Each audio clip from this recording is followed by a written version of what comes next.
Foundation से भी जुड़ी है और हमारे साथ एसबीआई बैंक के ऑफिसर्स हैं तो और हमारे गुरु जी हैं यहाँ के मंदिर के रवि स्वामी जी हैं और सभी लोगों को जो है मैं स्वागत करता हूँ। ये प्रोग्राम इसलिए रखा गया है कि मुझे सुषमा जी और सुपर्णा जी ने बताया कि कुछ स्कीम्स है जिसके बारे में सीनियर सिटीजन को नहीं पता है और कुछ ऐसे बैंक के भी कुछ फ्रॉड्स जो होते हैं, आपको एक कॉल आएगा, आपके अकाउंट से पैसा चले जाएगा, ये सब चीज़ की भी जानकारी नहीं है। डेली कंप्लेन आ रहा है साइबर सेल में कि किसी का इतना पैसा चले गया, तो लोग बैंक भी बताएंगे और बैंक आपको इन्वेस्टमेंट भी बताएंगे कि सीनियर सिटीजन को क्या बेनिफिट है, कितना परसेंटेज आपको बैंक जो है देता है, आप जो फिक्स डिपॉजिट करते हैं या अकाउंट में पैसा रखते हैं। तो और मैं बस लेट नहीं करते हुए प्रोग्राम शुरू करने के लिए जो है हम सुषमा जी को कहता हूँ लिए लिया है, क्योंकि आप लोग को पता है कि वुमेन हेल्पलाइन है, चाइल्ड हेल्पलाइन है, ministry of women and child है, जो कि बहुत मतलब कि लार्ज स्तर में वुमेन्स के लिए काम कर रहा है। आप लोग सबको पता है, लेकिन क्या आप लोग को पता था कि ये हेल्पलाइन 60+ के लोगों के लिए आया है? अगर नहीं पता है तो आप लोग प्लीज कॉल करिए। मैं कल भी सिटी घाट गई थी, 2 दिन पहले ट्यूशनाबाद गई थी, और जैसे ही मैं ऑफिस पहुंचती हूँ कॉल आना शुरू होता है, मैडम ये परेशानी, वो परेशानी, हमारा आयुष्मान कार्ड नहीं बन रहा है, हमारा घर में परेशानी है, पड़ोस में परेशानी है। एज पर गाइडलाइंस हम लोग आपको इमोशनल सपोर्ट भी देते हैं, काउंसलिंग भी करते हैं, ऑफिस भी आ सकते हैं आप लोग। और इससे ज़्यादा तो नहीं बोलूँगी। हाँ सर, मैं बताना चाहूँगी आपको जो काउंसिलर्स हैं सर, एक्चुअली पहली बार तो हम लोग यहाँ पे आए हैं, अदरवाइज मोस्टली पंचायत में ना आयुष्मान कार्ड नहीं बन रहा है सर लोगों का। तो अगर यहाँ पे भी आपको लगता है कि नहीं बन रहा है तो हम लोग वो टीम को ला सकते हैं। आयुष्मान कार्ड किसके किसके पास है? थोड़ा एक बार सबका हो गया ना? हाँ, अगर नहीं हुआ है हाँ अच्छा आयुष्मान कार्ड किसका नहीं बना है? अच्छा नहीं, आप लोग अभी कॉल करेंगे 14567 में, आप लोग 14567 में कॉल करिए, क्या परेशानी है बताइए और हम लोग शॉर्ट आउट करने का कोशिश करेंगे। टीम यहाँ पे आएगी, आप लोग को कहीं जाने का जरूरत नहीं। ये नंबर पे फोन करने से आयुष्मान कार्ड बनाने में भी मदद करेगा। बिल्कुल बिल्कुल सर, मैं वही बोल रही हूँ। और सोशल वेलफेयर डिपार्टमेंट का जो पेंशन नहीं मिल रहा है, अगर मान लीजिए डिपार्टमेंट वाले डिले कर रहे हैं ना कि पेंशन नहीं दे रहे हैं हम लोग को, उसके लिए भी प्लीज कॉल करिए, हम लोग अपडेट बताएंगे क्या रीजन है, फाइल कहाँ पे फंसा हुआ है, किस महीने से पैसा मिलेगा। और एक डिमांड आप लोग का आया था कि बढ़ाने के लिए पैसा, वो तो काउंसिलर सर खुद ही बोल रहे थे कि वो शायद अभी मीटिंग में प्रपोजल गया है, हो सकता है आप लोग का पेंशन भी, हाँ वो सर खुद ही बताएंगे आपको, ठीक है। तो मेरा ये है कि एज पर गाइडलाइंस हम लोग 4 तरह का, देखिए इसमें लिखा हुआ है, मैं सर को भी दे दूंगी, सर सबको सर्कुलेट कर देंगे ये नंबर। इससे क्या होगा ना, आंगनबाड़ी वर्कर्स का भी काम थोड़ा आसान हो जाएगा।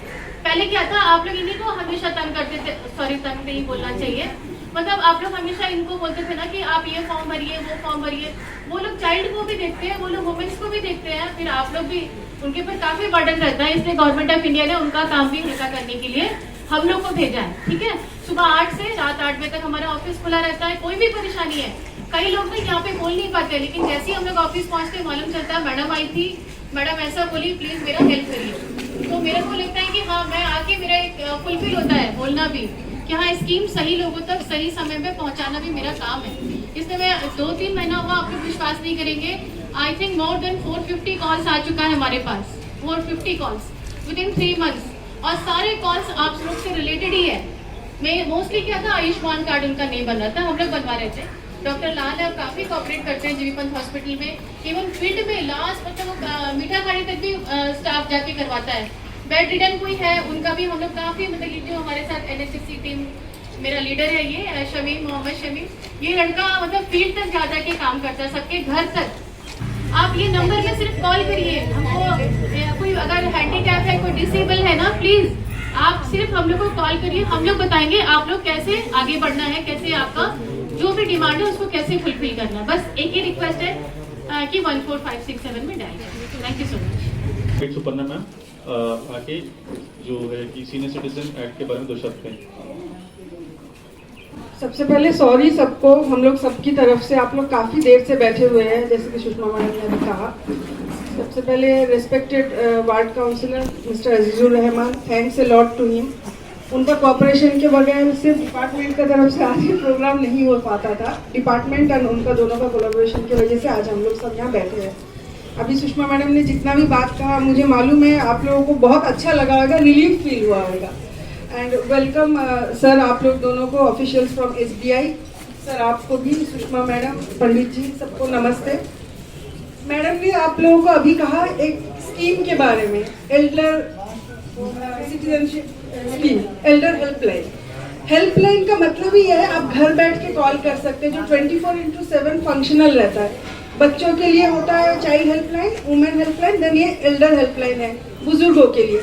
मैडम ने स्कीम के बारे में बताया, मैं थोड़ा कानून बताऊंगी। आप लोग प्लीज ये मत सोचिए बहुत बोरिंग सा रहेगा। मैं कोई एक्ट, कितने सेक्शन है, कैसे क्या कोर्ट में क्या होता है नहीं बताऊंगी। मैं जो बताऊंगी उसमें कोर्ट भी नहीं है, वकील भी नहीं है। अब आप ध्यान से सुनिए, कोर्ट जाना नहीं है, वकील को फीस भी नहीं देना है, ठीक है। ये एक्ट जो है 2007 में इसलिए बनाया गया सारे बुजुर्गों के लिए, पेरेंट्स एंड सीनियर सिटीजन के लिए। पेरेंट्स क्या है? बच्चों के माँ बाप को पेरेंट्स बोलते हैं ना, जो अभिभावक है, जिनके बच्चे हैं वो बच्चों के पेरेंट्स है। फिर सीनियर सिटीजन कौन है? कोई एक जन बताइए, सीनियर सिटीजन किसको बोलते हैं? आप लोग कार्ड बनाते हैं ना senior citizen, exactly. Senior citizen जो अबव 60 है, 60 प्लस। तो आप लोग प्लीज ध्यान से सुनिए, ये एक्ट में 2 जन को रिलीफ मिलेगा, दोनों को हेल्प मिलेगा, 2 कैटेगरी को, पेरेंट्स को एंड सीनियर सिटीजन को। Senior citizen means 60 above, parents means 60 above नहीं है। अगर कोई पेरेंट जिसका एज 60 नहीं हुआ है, 57 हुआ है, लेकिन उनका जो बच्चा है वो अर्न करता है, अब बच्चे का उम्र 20 है और माँ का उम्र 57 है, या ऐसा बच्चे का उम्र 25 है, जो भी है, बच्चा कुछ अर्न करता है। और पेरेंट्स जो है वो कुछ अर्न नहीं करते, उनके पास कोई सोर्स ऑफ इनकम नहीं है, समझ गए? तो बच्चा का ये ये एक्ट के हिसाब से बच्चे का रिस्पॉन्सिबिलिटी है पेरेंट्स को मेंटेन करना। अब आप लोग बोलेंगे इसके लिए तो कोर्ट है, सब जाके मेंटेनेंस का केस करते हैं। इसमें आपको मेंटेनेंस का केस नहीं करना। कोर्ट में जो पहले CRPC था, जिसको भी चेंज किया गया, मैं वो लॉ टर्म्स यूज नहीं कर रही हूँ, उसमें क्या था, आप मेंटेनेंस किससे मांग सकते हैं? सिर्फ अपने बच्चे से, आपका बच्चा है तो। अब जिनका बच्चा नहीं है वो किससे मेंटेनेंस मांगेंगे? इस जो मैं एक्ट आप लोगों को बता रही हूँ, इसमें बच्चा कौन है उसको थोड़ा डिटेल्स में बताया गया है, ज्यादा लोगों को उसमें इंक्लूड किया गया है। अपना बच्चा भी बच्चा, अगर अपने बच्चे को अडॉप्ट किया है, अडॉप्टिव बच्चा, उसको भी यही राइट, उसको भी यही रिस्पॉन्सिबिलिटी है जो बच्चे का है। इसके सिवा स्टेप पेरेंट्स किसको बोलते हैं? अगर दोनों में से फादर या मदर में से किसी ने दोबारा शादी की है तो बच्चे, जिसको हम लोग ऐसी लोकल लैंग्वेज में सौतेला माँ बाप बोलते हैं, जो बच्चा बायोलॉजिकल बच्चा नहीं है उनका हस्बैंड का डेथ के बाद मम्मी ने अगर दोबारा शादी की है तो जो पहला बच्चा रह गया उसका जो है स्टेप फादर है। स्टेप फादर के तरफ भी, स्टेप मदर का तरफ भी रिस्पॉन्सिबिलिटी रहता है। ये इसलिए ये एक्ट इतना ज्यादा इम्पोर्टेंट है। ये नहीं कि अपना ही बच्चा को करना है, ठीक है? ये बात सबको समझ में आई कि किस लिए आप लोग जाएंगे इस एक्ट में? जब आपको लगेगा किसी को मेंटेनेंस नहीं मिल रहा है। क्या मेंटेनेंस बोलने से आपको हर महीना पैसा दिया जाएगा, ऐसा बात नहीं है।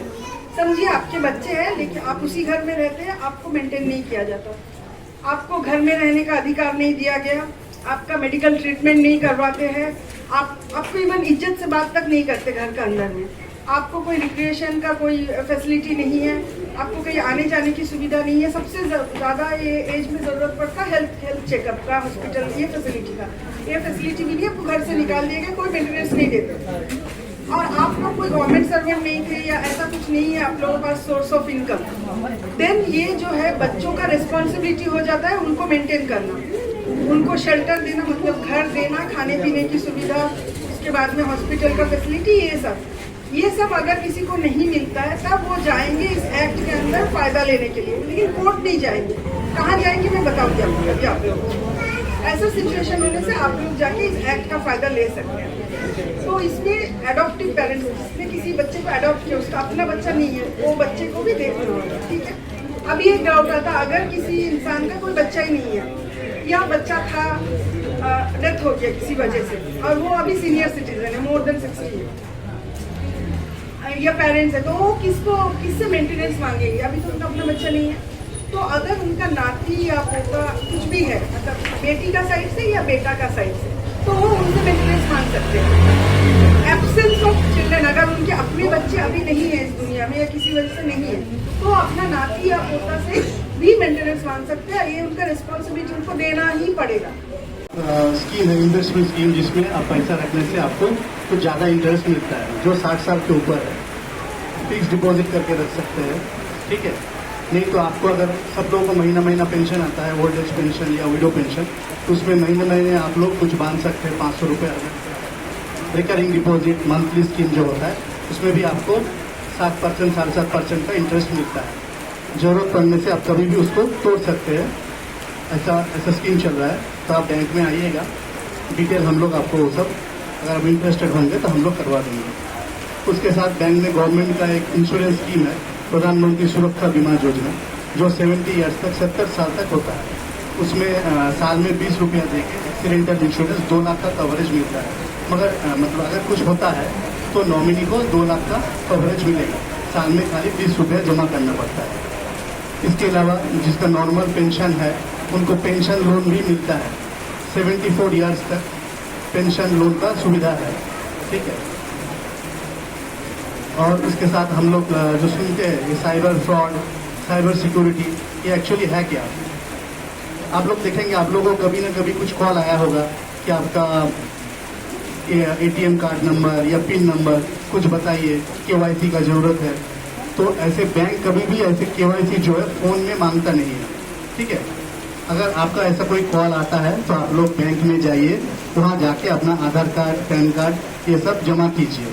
कभी फ़ोन आता होगा कि आपको इतना लॉटरी मिला है, स्मार्टफोन जिनके पास है, ये लिंक पे क्लिक कीजिए, तो ऐसे लिंक पे कभी क्लिक मत कीजिएगा, ठीक है। ये सब साइबर सब क्रिमिनल है। आपका इस सब लिंक पे क्लिक करने से आपका जो पैसा है वो जो हैकर है उनके अकाउंट में चला जाएगा, चोरी हो जाएगा आपके अकाउंट से।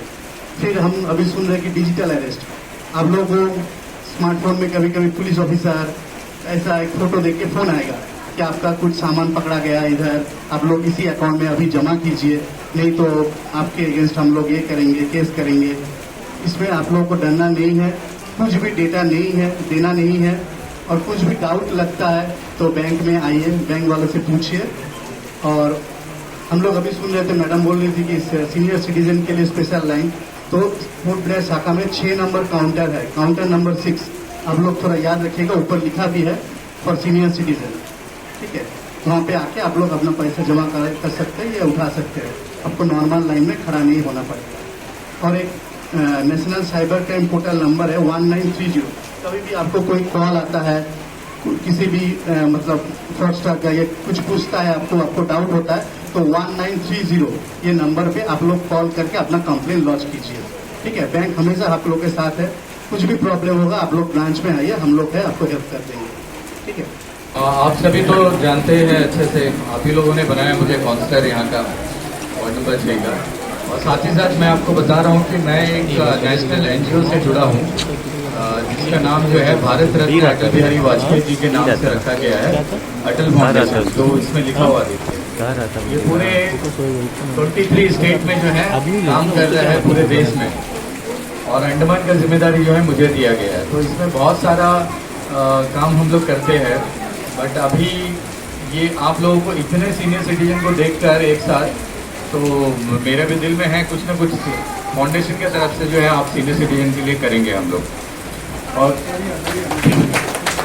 क्योंकि हम लोग अभी तक जो है यूथ एजुकेशन सेक्टर और स्पोर्ट्स खेल वगैरह में और हेल्थ कैंप ये सब करवा रहे थे, ब्लड डोनेशन, तो बच्चों के लिए कुछ प्रोग्राम्स ये सारे करवा रहे थे। मगर अब हम थोड़ा सा आप तक पहुंचने का कोशिश करेंगे बहुत जल्दी। और जितना भी डिपार्टमेंट्स ने आपको बताया और एडवोकेट मैडम ने जितने विस्तार से आपको बताया है कि आपका क्या राइट है, कहाँ जाने से आपको क्या सुविधा मिलेगा, आपको ये हेल्पलाइन नंबर दिया गया है, एडर हेल्पलाइन नंबर, और बैंक्स ने बताया कि आप कहाँ पे सीनियर सिटीजन को जाना है, अकाउंट खोलना है या कोई कंप्लेन है, कोई भी तरह का फिक्स डिपॉजिट है या डेली डिपॉजिट है, तो सीनियर सिटीजन का 6 नंबर काउंटर है। तो ये सारी चीज़ आपको याद रहना चाहिए। और साथ ही मैं आपको बता रहा हूँ कि आप लोग जितने भी बुजुर्ग लोग हैं, सीनियर सिटीजन लोग हैं, अगर किसी को मेरी ज़रूरत कभी भी है, हॉस्पिटल जाना है, कोई डॉक्टर से बात करना है, आपका कोई नहीं सुन रहा है और किसी डिपार्टमेंट में आपको बहुत ज़्यादा घुमा रहा है, तो आप मेरे पास आइए, हम खुद लेकर जाएंगे, या तो मेरे फ़ोन करने से आपका काम उसी टाइम पे हो जाएगा। तो आपको इतना सारा जगह घूमने की कोई ज़रूरत नहीं है। आप मेरे पास कभी भी आइए, जब भी ऑफिस खुला रहेगा आप आइए, मेरे से पूछिए। और किसी को घर में कोई प्रॉब्लम है, कोई बहुत ज़्यादा ये है, किसी को हॉस्पिटल जाने के लिए ऑटो और इसके लिए भी पैसा नहीं है, तो वो भी मेरे से आके जो है लेकर जा सकते हैं। ऐसा ये सारा छोटा हेल्प करने के लिए हम लोग कभी भी तैयार है आपके लिए, ठीक है। तो और घर में कोई दिक्कत हो रहा है, बच्चा आपका बात नहीं सुन रहा है, आपको परेशान कर रहा है, तो कम से कम हम उसको बुला के उसका काउंसलिंग तो सही से कर दें कि भाई ऐसा नहीं करना, अपने माता पिता का जो है सेवा करना है। तुम शादी कर लिया तो ऐसा नहीं कि अम्मा पापा को जो है अलग नज़र से देखना है और उनको तकलीफ पहुंचाना है। तो इसके लिए ही मुझे चुना गया है कि आप पुलिस स्टेशन जाने से पहले जो है आप अपने काउंसलर से मिलो, कि वो बात करेगा, वो समझाएगा। आपने मुझे पहले जिम्मेदारी दिया है कि आपका सेवा करने के लिए, ठीक है। साथ ही ये सारा चीज़ तो हो गया। अब मैं आपको बता रहा हूँ कि कुछ, क्योंकि इतने लोग बैठे तो मैं अपना डेवलपमेंट के बारे में भी थोड़ा सा बोल देता हूँ। फोकी चौक में जो है काफ़ी टाइम से जो है सारे फुटपाथ खराब हैं। क्यों खराब है कि मेरा एक सपना था, मेरा एक सोच था कि ये एरिया में जो है कभी भी इतना बिल्डिंग्स बन गया और बहुत कंजेस्टेड है, आने जाने का एक ही रास्ता है और कभी भी कोई रात को लेके कितना गाड़ी खड़ा रहता, मतलब लोग चल के जा नहीं पाते। अब कभी सोचे कि अगर आग लग गया तो क्या हालत होगा, कहाँ जाएंगे आप लोग, कहाँ अपने घर का सामान निकाल पाएंगे, घर चले जाएगा आपका पूरा, जो आप जितना मेहनत से पूरे ज़िंदगी भर की कमाई से घर बनाया, अगर जल गया, कुछ हो गया, फायर एक्सीडेंट, कभी अर्थक्वेक आ गया, बिल्डिंग गिर रहा है, आप कहीं फंस गए, निकलने का रास्ता नहीं है। हर चीज़ को हम लोगों को ध्यान पे रखना होगा। ऐसा नहीं कि मुसीबत आने टाइम में हम सब हाई करना कि ये क्या हो गया करके। मुसीबत से पहले ही हम लोग तैयार रहना है कि मुसीबत आ रहा है तो उसका पहले तैयारी कर लेना है। मैं आपको बता दूं कि पोर्टलर में ये पहला वार्ड है जो फायर हाइड्रेंट जो लाइन जो है पूरे वार्ड में बिछाया है, जहाँ तक गाड़ी नहीं जाता है। नीचे एरिया में जरूरत नहीं है क्योंकि वहाँ ट्रक भी जा सकता है, कार भी जा सकता है। जितने अंदर का एरिया है वहाँ पे फायर ब्रिगेड का पाइप नहीं जाएगा। फायर ब्रिगेड ये जंक्शन तक बड़ा मुश्किल से पहुंचेगा और यहाँ से पानी आपके घर तक पहुंचाने के लिए बहुत प्रॉब्लम। आप देखो वहाँ एक इनलेट निकाल के रखा है, फिर अंदर गली जाएंगे वहाँ एक इनलेट है। जगह जगह पॉइंट दिया गया है कि कहीं पे भी कुछ हुआ तो एक यहाँ पे हम लोग लगाएंगे लाइन गाड़ी से और जिस जगह आग लगा है उस जगह का इनलेट को हम लोग खोल देंगे तो वहां से जो है पूरा प्रेशर जो है वो उस बस्ती में मिल जाएगा, उस पॉकेट में। तो ये सुविधा जो है करने का काम खत्म हो गया है और 50,000 लीटर का टैंक का एक प्रपोजल मैंने दिया है। वो 50,000 लीटर का टैंक जो है कब्रिस्तान के बगल में वहां पे जो एक लगेगा कि कभी भी अगर हम लोग 50,000 लीटर पानी उसमें हमेशा स्टोर रहेगा। आग लग गया वो पानी फायर ब्रिगेड 10 मिनट में पहुंचेगा, उससे पहले हम लोग वो लाइन खोल देंगे। तो उससे क्या है कि पूरा ग्रेविटी फोर्स में जो है उस लाइन में पानी आ जाएगा जहाँ फिर हमारा आदमी वहां से खोल के आग बुझाने का काम करेगा। और अगर गर्मी के टाइम में अगर बारिश नहीं हुआ, बहुत ज्यादा पानी का प्रॉब्लम हुआ तो हम लोग यही लाइन जो है हम लोग घर घर में पॉकेट में थोड़ा थोड़ा देर के लिए खोल के छोड़ देंगे। इसके लिए एक बोर भी यहाँ पे लगाया गया है, बोर से भी इसको कनेक्ट कर दिया है, ये टैंक में भी कनेक्ट कर दिया है। ठीक है, ये हो गया आपका। और इसके ये बनाने के लिए जो मेहनत लगा है, क्योंकि ये कहीं से पाइप लेके जाने का रास्ता नहीं है फोकी चौक में, तो ये सिर्फ लेके जाने के लिए जो है पूरा फुटपाथ को सेंटर से तोड़ के लेकर जाना पड़ा। मगर वो बनाने के लिए जो है काफी टेंडर मैंने करवाया, बीच में कॉरी बंद था तो पत्थर वगैरह नहीं मिल रहा था। उसके बाद जब वो खुला तो टेंडर जिनको मिला वो लोग पैसा नहीं बांधे सही से, तो टेंडर कैंसिल हो गया। अभी सारे टेंडर जो है ट्रैक पे हैं। आपका उस गली का टेंडर हो गया है और 3 टेंडर जो है वो प्रोसेस में है। जो हो गया था वो पैसा नहीं बांधा, कॉन्ट्रैक्टर ने मेटल गिरा दिया मगर वो पैसा नहीं बांधा, कैंसिल हो गया। वही कॉन्ट्रैक्टर दोबारा डाल रहा है, तो वो भी हो जाएगा। तो तकलीफ हुआ है मगर जब काम होगा तो एक साथ ही खत्म हो जाएगा, ये प्रॉब्लम भी सॉल्व हो जाएगा। ठीक है, यहाँ का रास्ता ये सामने का भी बन जाएगा, बहुत अच्छा हो जाएगा। और दूसरा, अभी हम लोगों का 3 दिन का district planning development planning committee का मीटिंग था डीपीसी का, जो जिला परिषद में होता है, जिसमें जिला परिषद मेंबर रहते हैं, अध्यक्षा जिला परिषद उनको चेयर करती है, हेड रहती है, मेंबर ऑफ पार्लियामेंट रहते हैं, सारे म्युनिसिपल काउंसिल रहता है, म्युनिसिपल चेयरपर्सन रहता है, सभी काउंसिलर्स रहते हैं। और ये पूरे आइलैंड का डेवलपमेंट के लिए जो पैसा कितना किस सेक्टर में खर्च होगा उसके लिए जो है मीटिंग होता है। तो इसमें मैं आपको बता रहा हूं कि सबसे पहले जो सीनियर सिटीजन है और ओल्ड एज उनका पेंशन जो है उसके लिए जो है हमारे MP साहब जो है विष्णुपद जी ने, उन्होंने डिमांड रखा था और सभी मेंबर ने समर्थन किया है सोशल वेलफेयर के सामने कि 2500 जो पेंशन आपको मिल रहा है इसको बढ़ाया जाए। तो उसके लिए सभी ने ताली बजाकर समर्थन दिया है। उस पर भी सरकार विचार करेगा। ये पेंशन तो बढ़ना चाहिए 2.5, क्योंकि ये महंगा सिटी है, यहाँ 2500 से कुछ नहीं होने वाला है। ठीक है, तो ये भी हम कोशिश कर रहे हैं कि हो जाना जल्द से जल्द। दूसरा, आंगनबाड़ी वर्कर, इनके लिए भी जो है MP साहब और हमारे सभी मेंबर ने डिमांड किया कि आंगनबाड़ी वर्कर जो है कई साल से काम कर रहा है मगर उसको ना रेगुलर कर रहा है ना 1/3 में ले रहा है, 1/3 भी नहीं है ना आपका। तो और यही आंगनबाड़ी वर्कर जो है इनके ऊपर वर्कलोड बहुत ज्यादा है। गवर्नमेंट का कोई भी स्कीम आता है इनके हाथ में दे देते, इतने सर्वे होता है, इतना सारा होता है, ये सबसे ज्यादा काम करते हैं।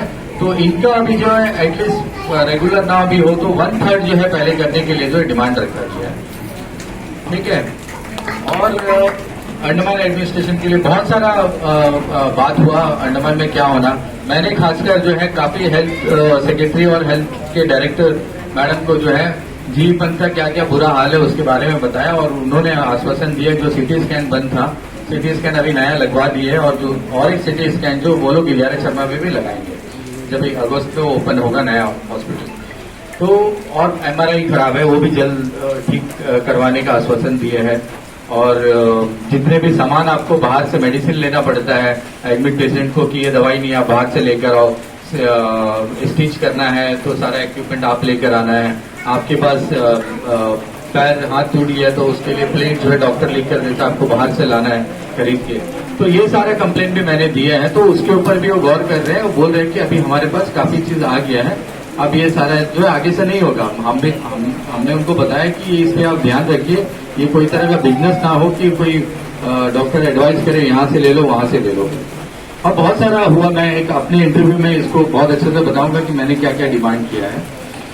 मैं फिर से एक बार कहता हूँ, कोई भी प्रॉब्लम है आपको, क्योंकि खासकर आपके लिए, आप लोग कभी भी मेरे पास आइए, जो भी आपको दिक्कत है, फैमिली में दिक्कत है, आपको पर्सनली दिक्कत है, आपके पास गाड़ी नहीं है, हॉस्पिटल जाना है, आपको कोई वहां में पूछता नहीं है, आपको जानता नहीं है, आपको 2, 4, 5 घंटा हॉस्पिटल में बैठना है, तो आपको अच्छे से मालूम है या नहीं है पता नहीं, मगर मेरा कॉन्टेक्ट बहुत अच्छा है हॉस्पिटल में और सारे डिपार्टमेंट में कि कहीं पे अगर मैं फोन भी करूं तो इमीडिएटली जो आपका सुना जाएगा। तो इसलिए आप इतना घूमने से अच्छा आप अपने काउंसलर से बेनिफिट ले लो। आइए ऑफिस में बैठ के मुझे जो भी है तो फोन में बताना कि हम यहाँ जा रहे हैं, थोड़ा आप इधर बोल दो करके, ठीक है।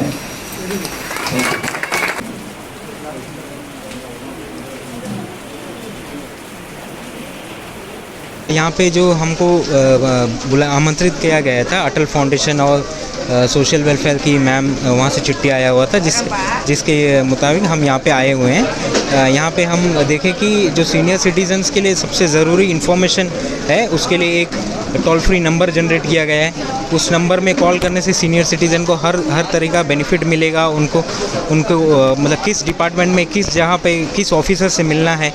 साथ ही साथ हम लोग अपना बैंक्स भी बताए हैं कि हम लोग हमारा ब्रांच में कौन सा काउंटर है जिसमें अप्रोच करने से क्या सीनियर सिटीज़न को फास्ट ट्रैक में उनको सर्विस मिला जा सकता है। तो ये अवेयरनेस प्रोग्राम बहुत ज़रूरी है, क्योंकि हम लोग आए दिन देखते हैं कि बैंक में मतलब कस्टमर आते हैं, मेरा अकाउंट से पैसा कट हो गया, कुछ फ्रॉड कॉल आया था, हम शेयर कर दिए OTP, लेकिन ये बाद में हमको पता चलता है कि ये अगर सोचे कि हमारे साथ हो रहा है ऐसा दुर्घटना घटता है तो ये कितना नुकसानदायक है, क्योंकि अल्टीमेटली सबके लिए तो उसका इम्पोर्टेंट उसका जमा पूंजी है, वो पूंजी चले जाने से कितना दुख होता है।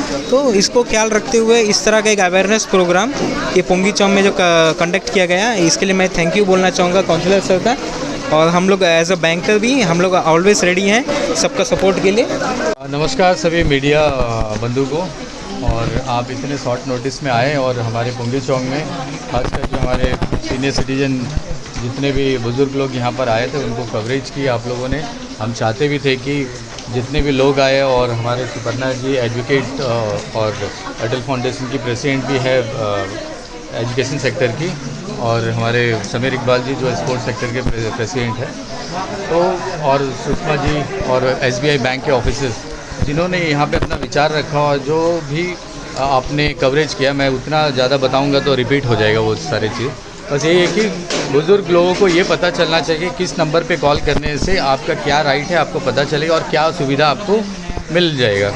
तो ये है एक कंट्रोल रूम का नंबर दिया गया है इधर, ठीक है, 14567। तो ये था। और दूसरे जो है, मैंने भी इतने सीनियर सिटीजन को अपने एक साथ देखकर बस्ती में मैं भी काफ़ी खुश हुआ। और मैंने भी अपने तरफ से भारत सरकार जो करेगी और हम NGO के तरफ से जो करना चाहते हैं इसके लिए, क्योंकि हम हमेशा भी sports, education, blood donation camp, health camp, ऐसा चीज़ हम करके जा रहे हैं। मगर अब सीनियर सिटीजन के लिए हम काम करना शुरू करेंगे।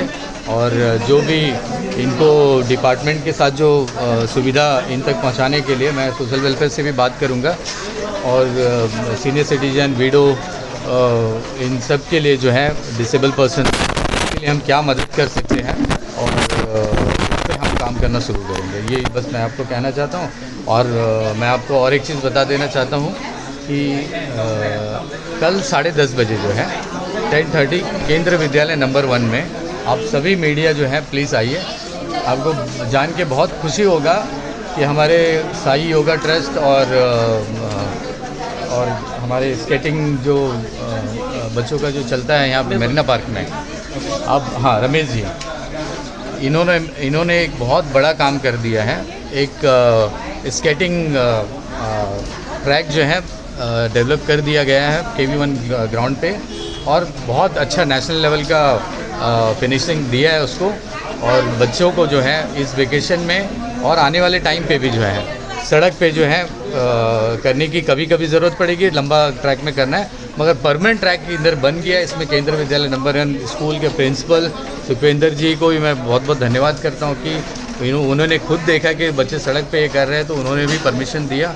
और आज कल इतना अच्छा ट्रैक यहाँ पे खुलने वाला है, तो आप प्लीज़ मीडिया आइए, उसको कवर करिए। ये सब हमारे छोटे बच्चों के लिए जो है बहुत अच्छा है। और मैंने खासकर जो है DPC मीटिंग में बच्चों के लिए जो है स्विमिंग पूल का डिमांड किया है, क्योंकि चारों तरफ से हमारा समुंदर है और इस समुंदर के सभी लोगों को, इस आइलैंड में रहने वालों को एटलीस्ट स्विमिंग आना चाहिए, क्योंकि कभी भी अर्थक्वेक जोन है, सुनामी का भी ये रहता है। और ट्रैवलिंग भी जो जर्नी भी हमारा जो है जहाँ बाई शिप ज़्यादा होता है इंटर आइलैंड से आने जाने, तो कोई दुर्घटना में कभी भी लोग तैयार रहे कि हम एक स्विमिंग, और हेल्थ के लिए भी बहुत अच्छा है। और बच्चे अगर प्ले पूल का डिमांड किया मैंने, एटलीस्ट एक 25 मीटर का जो है एक प्ले पूल बनाया जाए, जिसमें छोटे छोटे बच्चे जो है प्रैक्टिस करें, स्विमिंग सीखें और लाइफ टाइम तक जो है एक स्पोर्ट्स से जुड़े रहें, हेल्थ का ख्याल रखें और किसी गलत राह पे नहीं जाएंगे। तो इसके लिए सेक्रेटरी डायरेक्टर स्पोर्ट्स ने भी आश्वासन दिया है कि इस पर हम जो है विचार रखेंगे और इस पर काम करेंगे। Thank you. नमस्कार, थैंक यू। लॉ से जुड़ा हुआ जो बोलना था मैंने स्पीच में कह दिया। जो एक्ट था सीनियर सिटीजन के लिए मेंटेनेंस का, जो एक्ट था 2007, वो प्रैक्टिकली आपको कैसे हेल्प करेगा उस बारे में मैंने एकदम सिंपल हिंदी में एकदम डिटेल्स में बताया कि प्रैक्टिकली इस एक्ट की क्या ज़रूरत है, इस एक्ट को लाया ही क्यों गया था, इसका बेसिक कॉन्सेप्ट ही क्या था। जनरेशन गैप, जब सीनियर सिटीज़न हो जाता है अबव 60, वो मेंटली क्या फील करते हैं, फिजिकली कितना उनको मेडिकल हेल्प का ज़रूरत होता है, ये सारे एस्पेक्ट को देखते हुए एक्ट बनाया गया। इसके बारे में मैंने अभी आप लोगों को डिटेल्स में बताया। इस एक्ट तो 2007 में आ गया था। गवर्नमेंट की स्कीम भी बहुत होते हैं, लेकिन लोगों में जागरूकता नहीं होती। मेन चीज़ आज हमने यहाँ जो किया वो क्या, अवेयर किया। जितने भी लोग आए थे, एक जन ने भी ये नहीं कहा कि इस एक्ट के बारे में हमने पहले भी सुना था मैडम, आज हम सेकंड टाइम सुन रहे हैं। एवरीवन वाज सो सरप्राइज्ड कि ऐसे एक्ट है, हमें कोर्ट नहीं जाना है, ट्राइब्यूनल भी होता है, किसी को मालूम नहीं था। अच्छा लग रहा है। ये एक प्योरली हमारे तरफ से एक सोशल वर्क था। मैं जो सोशल वेलफेयर है, जो भी डिपार्टमेंट के लोग आए थे, मैं डिपार्टमेंट का हिस्सा नहीं हूँ, मैं डिपार्टमेंट के किसी स्कीम में काम नहीं कर रही हूँ। मेरा यहाँ आने का मेरा परिचय यही है, मैं एडवोकेट हूँ। और साथ में ये जो अटल फाउंडेशन आप देख रहे हैं, मिस्टर अजीज़ुर रहमान जिसके प्रेसिडेंट है, मैं इसमें जो है बच्चों वाला फील्ड, एजुकेशन वाला जो है वो मैं देखती हूँ, उनको मैं असिस्ट करती हूँ इस चीज़ में। तो मैं यही कहना चाहूँगी इस अटल फाउंडेशन के बारे में। एक जो NGO है, आप लोग ये मानते होंगे कि एक एक्टिव इंसान के साथ रहते हुए आप और ज़्यादा एक्टिव हो सकते हैं। तो जो प्रेसिडेंट है हमारे मिस्टर अजीज़ुर रहमान, ही सो एक्टिव। आप लोग खुद ही जानते हैं, मेरे से ज़्यादा जानते हैं, चाहे वो बच्चों का फील्ड हो, लेडीज़ का हो, आज तो बुज़ुर्गों का था, हर एक फील्ड में वो बहुत एक्टिव है, एक्टिवली काम करते हैं। एक्टिव इन सेंस आप ग्राउंड लेवल में जाके काम करें। ये नहीं हम आज भाषण दिए फिर अगला ही सेकंड आप कौन है हम लोग जानते नहीं, भाषण दिए फ़ोटो खींचे दैट्स ऑल, फिर किसी को नहीं जानते, ऐसा नहीं है।